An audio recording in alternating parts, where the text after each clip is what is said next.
browser. Te anda pilih ke apa hukumnya. Telik yang pembuat apply now. Te pe yang tu I start. Ya siapa klik yang tu I accept.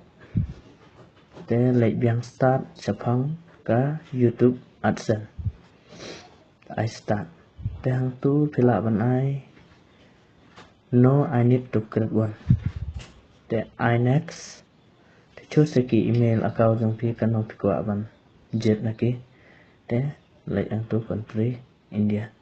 Yang pi satu perlu anda pilih yuk man apply kan betai ya pi anda pilih dep I submit te pe kalong control te hadin in progress kadang nyai te din kat tu kat nepor kala ban pau kumne te pe perlu hadin ba pilih dep ban apply te kami kumne pe bah anda kalau mi kumne pilih la ken ban kamai bisa lembah ke YouTube channel ke jong pi ke YouTube kala accept ya ka e ka ba pi la submit te kata ru ka song kat kum view lada pio bun view pio bun kamai lada pi duna view